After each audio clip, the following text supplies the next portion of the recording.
évidemment, mais d'abord dans une émission qui s'appelle Culture Média, on se doit évidemment de rendre hommage à un homme qui a su réunir toute sa vie ces deux mots, culture et médias. Bernard Pivot, qui est décédé hier à l'âge de 89 ans, Julien. Oui, on va revenir évidemment sur ces légendaires émissions de télévision, mais saviez-vous qu'il avait commencé en presse écrite? Il est entré au Figaro en 1958 et il est passé par la radio, par ici même, à ce micro, Thomas, sur Europe 1 en 1970. Il est repéré par l'un des dirigeants de la station, Lucien Maurice, qui lui propose de tenir une chronique quotidienne sur l'actualité, et il le fera entre 71 et 73 chaque matin. John Colville, ancien secrétaire de Sa Majesté la Reine d'Angleterre et maintenant son banquier, a déclaré devant la télévision britannique « J'avale mon chapeau si la fortune de la reine s'élève à plus de 2 millions de livres ». Fin de citation. C'est la première fois qu'il parle dans un micro, il y a déjà cette diction, on reconnaît son style. Alors à Bernard Pivot. Il n'était pas très bon à l'école, je crois qu'il a commencé à lire après la terminale. Oui, c'est ça. Ça, c'est incroyable comme parcours, effectivement. Et il intervenait aussi à l'époque sur notre antenne pour défendre la lecture et la littérature. En mai 72, il vient évoquer un sondage Sofres sur les Français et la lecture, un sondage qui l'inquiète beaucoup. Bernard Pivot, ici présent, collaborateur du Figaro, et que vous entendez chaque matin sur Europe numéro 1 dans sa chronique Pour sourire, nous donnera d'abord tous ces chiffres. Sur 10 Français, donc âgés de plus de 15 ans, il y en a 6 qui n'achètent jamais de livre. C'est-à-dire qu'ils n'ont pas acheté un livre pendant les 12 mois précédant cette enquête. Ça, on a les mêmes discussions aujourd'hui, c'est incroyable. Parce que la situation s'est plutôt accentuée. Et alors Bernard Pivot devient donc d'abord un défenseur des lettres à la radio, avant de le devenir également à la télévision. Un an plus tard, en 73, il présente sa toute première émission sur le petit écran. Ouais, il arrête la radio, présente une émission qui s'appelle « Ouvrez les guillemets » sur la première chaîne de l'ORTF. Voici le générique. Ça pulse, ça pulse. Bon, ça dure une époque. Ça dure 1 an et demi, ça change de nom en 75 pour devenir Apostrophe. Là, on change de plateau, on passe à la couleur. L'émission est calée dans la grille à 21h35 le vendredi. Le rendez-vous est pris. Et là, c'est parti pour 15 ans, de 75 à 90. Bernard Pivot va recevoir absolument tout le gratin, des personnalités politiques, des artistes, des écrivains, des sportifs, des chefs étoilés. C'est simple, il a interviewé tout le monde. Il se révèle être un formidable intervieweur, curieux de tout et de tout le monde, écoutant passionnément ses invités. Vous vous souvenez, en mordillant en général ses lunettes. C'était l'une de ses marques de fabrique. Alors des moments mémorables, il y en a un paquet. On se souvient notamment de ce moment où Bernard Pivot avait été contraint de jouer le rôle du videur avec l'écrivain américain Charles Bukowski, alors beaucoup trop éméché pour participer à une émission de télé. On est en 78. Au revoir. Au revoir. Ok. Finalement, il tient pas tellement la bouteille, cet écrivain américain. Voilà. Attendez, vous voulez pas l'emmener, là? Voilà, monsieur. C'est votre faute, il fallait mettre un faux vin, qu'il fallait mettre de l'eau dedans. Mais il a porté ses bouteilles. Il a porté ses bouteilles. C'était la télévision qui lui offrait, moi. Il a porté lui-même ses bouteilles. Je savais pas qu'on pouvait apporter son manger, moi. Le direct, évidemment, c'était en direct. Autre moment mémorable, en 82, l'historien Paul Guth est face à Daniel Cohn-Bendit, ancienne figure de mai 68, qui est venu sur le plateau de Bernard Pivot pour évoquer les communautés alternatives. Et ce jour-là, pour l'animateur, c'était pas évident. Alors, il y a jalousie, il y a fidélité, il y a très peu de partouze, monsieur Guth. Il y a pas mal de drogues, les drogues douces, les petits gâteaux aux haches. Ah, fantastique. D'ailleurs, j'en ai pris un ce soir.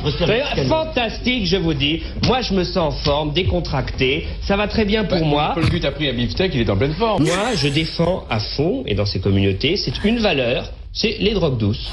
Il se passait toujours quelque chose sur le plateau d'Apostrophe, ça allait très loin parfois. Selon les calculs d'audience de l'époque, Thomas, ça attirait chaque vendredi plusieurs millions de téléspectateurs, entre 2 et 6 millions d'après les estimations, ce qui est exceptionnel évidemment pour une émission littéraire. Le journaliste Patrice Duhamel, ancien directeur général chargé de l'antenne de la deuxième chaîne, a bien connu Bernard Pivot. Je lui ai demandé comment il expliquait ce succès. Pour lui, c'était le roi de l'alchimie. Cette alchimie, il l'avait en lui. Il se disait pas, je vais faire le buzz en faisant discuter deux personnes qui se détestent. C'était pas ça. Il voulait constituer un plateau pour que chacun puisse dire librement ce qu'il pensait du livre de l'autre, mais aussi pour que le débat puisse s'organiser, et pas seulement avec un seul thème, mais autour de plusieurs thèmes. Là où vous avez raison, c'est que c'était parfois un spectacle, mais c'était surtout à chaque fois il y avait des surprises. Donc les téléspectateurs, ils aimaient Pivot, ils aimaient les livres qu'il recommandait, mais ils aimaient aussi venir voir cette émission parce qu'ils savaient qu'il y aurait des surprises. Il y avait des surprises, et puis passer chez Pivot, c'était la consécration suprême pour un artiste. Comme nous le rappelle également Patrice Duhamel, ça boostait les ventes.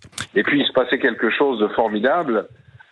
Faut pas être nostalgique, mais enfin quand même, si on pouvait recommencer ça serait très bien. C'est que le lendemain, dans toutes les librairies de France, il y avait un bandeau sur les livres qui avaient été présentés la veille au soir. Et donc c'était le samedi matin, un jour où beaucoup de Français vont dans les librairies. Et il y avait marqué « Vu chez Pivot hier soir » et ça faisait vendre des milliers et des milliers de livres. C'était formidable. Il y avait eu une enquête d'ailleurs Ipsos en 83 qui avait établi qu'un tiers des achats de livres en France étaient dus à l'émission Apostrophe. C'était considérable. Franck Tillier, vous regardiez ces émissions Apostrophe et puis Bouillon de culture après qui a été à l'antenne en 91 qui a pris le relais de 91 à 2001. Oui, ce qui n'était pas forcément porté sur le polar, non, énormément en tout cas. Non, pas du tout. Puis c'était vraiment une émission en fait populaire, et c'était la force aussi de cette émission, c'était de faire aimer la littérature, même à des gens qui ne lisaient jamais. Oui. Il a ramené des gens à la lecture grâce à son émission. Et moi, ce que j'adorais aussi avec Bernard Pivot, c'était la fameuse dictée. Je me souviens, c'était vraiment le rendez-vous que je ne manquais pas une fois par an. Je prenais ma feuille et je le voyais comme ça à la télé, et j'essayais de faire cette dictée très pleine de pièges. Et en général, on se prenait une très très mauvaise note. Oui, on réussissait à avoir 0, même si on était bon en orthographe. C'est vrai qu'il n'y a pas eu que ces émissions, il y a eu les dictées, il est resté très actif, d'ailleurs même jusqu'à la fin, Bernard Pivot. Il a écrit plusieurs ouvrages, il a présidé aussi l'Académie Goncourt, il était célèbre également pour ses posts humoristiques et piquants sur Twitter, il avait pas loin d'1 million d'abonnés. J'ai joint hier également Philippe Labro, qui partage avec Bernard Pivot son amour de l'art et de la littérature. Il a démarré au même moment que lui à la fin des années 50. Il estime que Bernard Pivot aura eu une importance capitale dans le monde de la littérature et des médias. Écoutez. Ce que je tiens à ce que l'on retienne, c'est que Bernard Pivot aura joué un rôle de prof de lettres, de libraire, d'éditeur, d'influenceur, comme il y en a rarement eu. Et grâce à lui, en partie grâce à lui, bien sûr, il y en a d'autres, le livre en France continue d'avoir la place qu'il mérite. Mais il a fait une œuvre aussi de journaliste, d'investigateur, d'enquêteur, d'intervieweur. Il avait un talent fou, Bernard, parce qu'il était honnête, probe, sincère, dynamique, ambitieux, curieux, tout à fait indépendant, totalement libre. Philippe Labro, donc, qui dit que Bernard Pivot était notamment un influenceur, pas au sens où on l'entend aujourd'hui avec les réseaux sociaux, mais c'est vrai qu'il a influencé énormément le monde de la littérature. Avec une grande présence aussi dans le côté influenceur sur Twitter, et il avait écrit ce tweet: l'habitude des radios de m'appeler à la mort d'un écrivain est si grande que le jour où je mourrai, elles m'appelleront. Voilà, c'est ça en 2016. Ouais. Voilà ce et vous savez qu'il a toujours refusé de faire visiter sa bibliothèque à Nicolas Caro dans son émission La Voix et Livre tous les dimanches de 19h à 20h sur Europe 1, parce qu'il trouvait que c'était trop intime, ça manquait de pudeur, et qu'il disait à Nicolas: vous allez rentrer dans mon cerveau. Donc il lui a jamais ouvert les portes de sa bibliothèque, mais ils étaient très proches. Mais il l'a interviewé plusieurs fois, bien sûr. Voilà ce qu'on pouvait dire ce matin pour cet hommage à Bernard Pivot.